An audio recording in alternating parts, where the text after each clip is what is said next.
Another ulam ideas.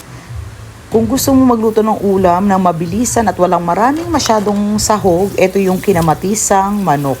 Bili muna tayo dyan ng 1 kilong manok, and then sobrang mura talaga ng kamatis ngayon sa mga palengke.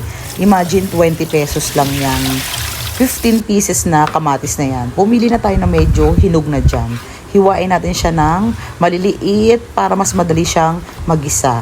And then, samahan din natin yan ng 2 pirasong sibuyas na malaki rin ang sizes. So, medyo mura ang mga gulay ngayon ha.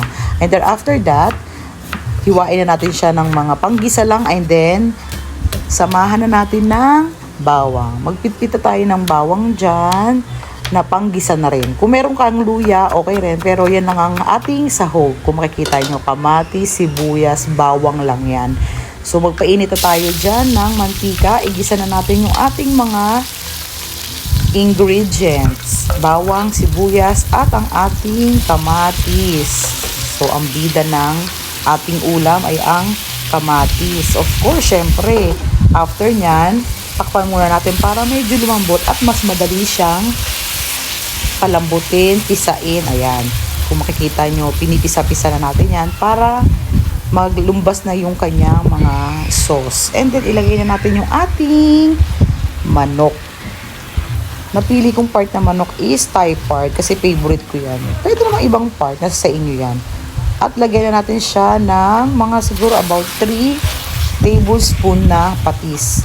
Yan talaga yung mga nagpapalasa dyan ng sobra. Lagyan na natin siya ng mga about 1 glass of water. At saka syempre yung ating pamintang powder. So, konting halo-halo lang yan. At takpan na natin. Konting kulo. Mas maganda yan kung medyo patutuyuan pa natin. Yung medyo nagmamantika siya. Dahil talagang lumalabas yung lasa ng manok at saka ng kamatis. Dinagdagan ko yan ng konting asin at syempre nilagyan ko siya ng sili. Kung hindi ka mahilig sa maanghang, huwag mo na lagyan niya. Pero yan, pampatanggal ng umay. Kaya nilagyan ko siya ng sili at saka sobrang sarap niyan. Enjoy!